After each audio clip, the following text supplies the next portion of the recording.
Hello दोस्तों, क्या हो जब एक ऐसा खतरनाक वायरस जो कि हवा में फैलते ही लाखों लोगों की जिंदगियां खत्म कर सकता है किसी इंसान के अंदर छुप जाए। अब कैसे दो लोग इस वायरस से पूरी दुनिया को बचाएंगे।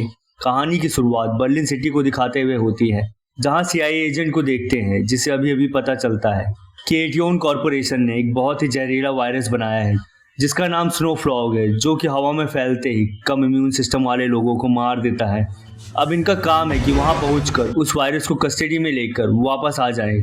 लेकिन इसी दौरान एटियोन कॉरपोरेशन के लोग वहां पहुंच जाते हैं, जो कि वायरस को सीआईए एजेंट के हाथों में नहीं लगने देना चाहते। इन सबको लीड करने वाला होता है ब्रिक्सटॉन, जो कि हाफ ह्यूमन और हाफ मशीन होता है, जिस वजह से उसके अंदर सुपर ह्यूमन एबिलिटी होती है और कोई भी उसके सामने टिक नहीं सकता। दूसरी तरफ हैटी सॉ होती है, जो कि वायरस को अपने कस्टडी में ले लेती है, लेकिन ब्रिक्सटॉन उसके सभी आदमियों को मारते हुए उसके पास आ रहा होता है। हैटी समझ जाती है कि वह भी उसे मारकर वायरस ले लेगा, इसीलिए वह घबरा कर वायरस को खुद में इंजेक्ट कर लेती है और वहां से छुपकर निकल जाती है। दूसरी तरफ हम हॉब और शॉ को देखते हैं, जिन दोनों की रूटीन बहुत ही अलग होती है और इन दोनों को ही कॉल आता है, जहां पर इन्हें बताया जाता है कि सीआई की एक एजेंट जो कि बहुत खतरनाक वायरस स्नो फ्लॉग को चोरी कर लिया है, इसीलिए अब उन्हें वायरस को ढूंढने का काम मिलता है। फिर हॉब्स वायरस को ढूंढने के लिए लॉस एंजलिस के एक बार में जाता है, जहां पर वो बिना पूछे गुंडों को मारना शुरू कर देता है और उनसे यह पूछता है कि क्या उन लोगों ने यह वायरस चोरी किया है। हॉब्स को यहाँ पता चलता है कि इन लोगों ने वायरस नहीं चुराया। दूसरी तरफ हम सॉ को देखते हैं, जो कि लंदन में एक बार में जाता है और वह भी गुंडों को मारना शुरू कर देता है। उसे वहां पता चलता है कि इन लोगों को भी वायरस के बारे में कुछ नहीं पता। अब सीन शिफ्ट होता है हॉब्स पर, जो कि अपनी बेटी के साथ एक रेस्टोरेंट में बैठा होता है। तभी वहां पर विक्टर नाम का सीआईए एजेंट आता है और उसे बताने लगता है कि वह कैसे उस वायरस को ढूंढ सकता है।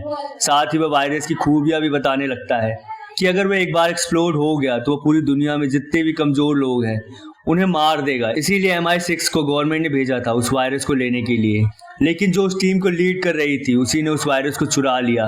विक्टर बताता है कि हॉब्स को अब लंदन जाना होगा, जहां पर उसे शॉ नाम का आदमी मिलेगा, जो कि इस काम में उसकी मदद कर सकता है। इस तरफ शॉ अपनी माँ से मिलने जेल आया होता है, क्योंकि वो बहुत बड़ी चोरी करती थी। साथ ही वो वहाँ की माफिया भी हुआ करती थी, जब चाहे तब वो जेल को तोड़कर वहां से निकल सकती थी।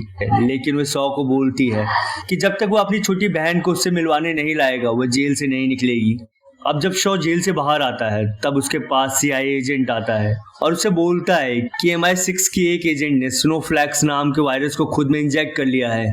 अगर हमने उसे ढूंढकर उस वायरस को खत्म नहीं किया तो वह फैल के पूरी दुनिया के लोगों को खत्म कर सकता है और तुमको इस काम को करने के लिए केवल 4 दिन है। शॉ सीआईए एजेंट को मना कर रहा होता है, लेकिन जब वह हैटी की फोटो दिखाता है तब शॉ मान जाता है। हैटी दरअसल कोई और नहीं बल्कि शॉ की छोटी बहन है, इसीलिए वह वायरस को ढूंढने के लिए लग जाता है। इस तरफ हॉब्स को हैटी सॉ मिल जाती है, जो कि अपना लुक बदलकर वहां से भाग रही होती है। जब वह हैटी को पकड़ने जाता है तो वह उससे लड़ने लगती है और दोनों में अच्छी खासी लड़ाई होती है। इसके बाद वो उसे पीट कर अपने हेड ऑफिस ले आता है और उससे पूछने लगता है। कितना भी पूछने पर वो हॉब्स को कुछ नहीं बताती। इसी बीच हॉब्स को उसकी डॉटर का कॉल आ जाता है और वह दूर जाकर बात करने लगता है। तभी हेटी उसका फायदा उठाती है और उसके लोगों को मार कर भागने की कोशिश करती है, लेकिन हॉब्स वहां आ जाता है। फिर वह हॉब्स से भी लड़ने लगती है। अब ये दोनों जब एक दूसरे को दबाकर फंसे होते हैं, तभी वहां शॉ आ जाता है और हॉब्स को गन पॉइंट पर लेकर बोलता है कि वह उसकी छोटी सिस्टर को छोड़ दे, वह उसको यहाँ से ले जा रहा है, इसकी जान खतरे में है। पर हॉब्स अपनी बात पर अड़ जाता और बोलता है कि वो कहीं नहीं जा रही। इसी बीच हैटी हॉब्स को बताने लगती है कि वायरस कहीं और नहीं बल्कि उसकी बॉडी में है। अगर जल्दी उसे नहीं निकाला तो वह मर जाएगी, साथ ही यह वायरस भी फैल जाएगा। जब तक इनकी बात चल रही होती है कि वहां पर ब्रिक्सटन बिल्डिंग को तोड़ कर आ जाता है और हैटी को लेकर वहां से जाने लगता है।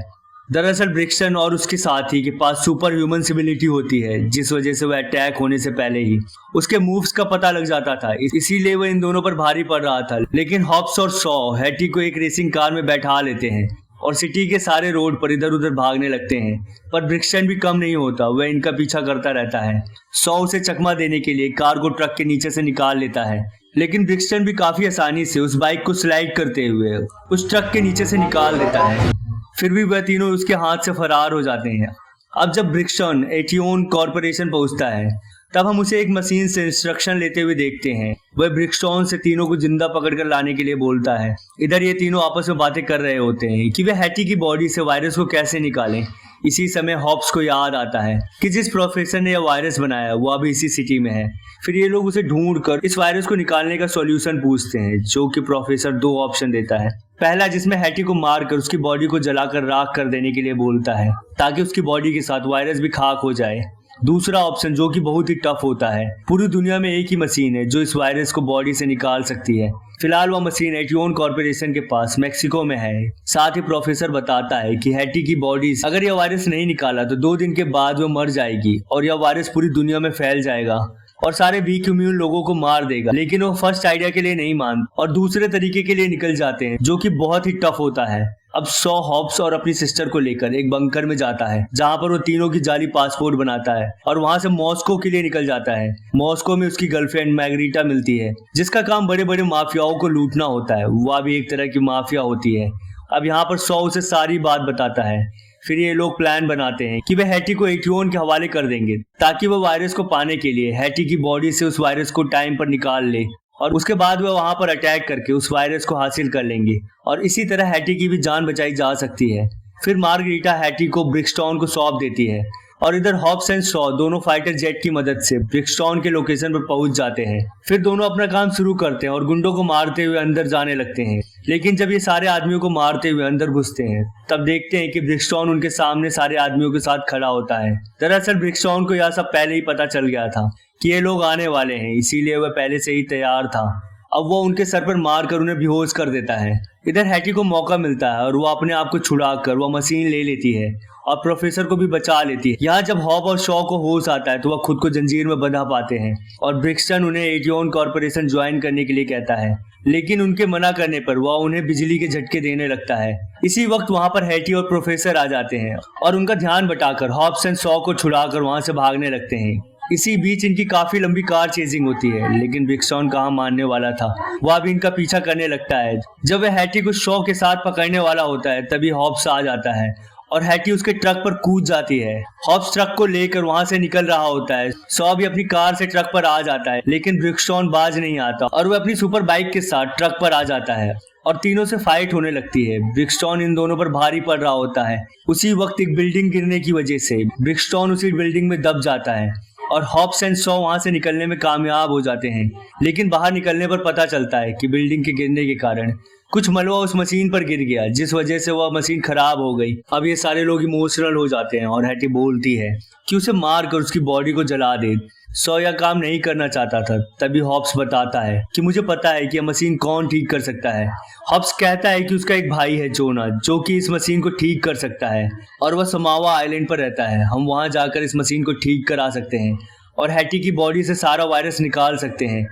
आइलैंड पर पहुंचते ही हॉब्स का भाई जोना उसे जोरदार पंच मारता है और बोलता है कि इतने टाइम से तुम कहाँ थे, तुम्हें हमारी बिल्कुल भी फिक्र नहीं। इसी वक्त उनकी माँ आ जाती है और इन दोनों की लड़ाई को छुड़वा देती है और दोनों को एक साथ रहने के लिए बोलती है। साथ ही कहती है कि उनका भाई इतने दिनों बाद आया है तो वह उसकी मदद करे। फिर हॉब्स जोना को सारी चीज बताता है कि कैसे हैटी ने वायरस को अपनी बॉडी में डाल लिया ताकि वायरस का गलत यूज ना हो सके। इस तरफ हम ब्रिक्सटॉन को देखते हैं, जिसे एटियोन कॉर्पोरेशन की एआई मशीन कमांड देती है कि वह जाकर हॉब्स एंड शॉ को खत्म करके वायरस को लेकर आए। इसके बाद वह तैयार होकर निकल जाता है और उसे पता चलता है कि यह सारे लोग समावा के आइलैंड पर है।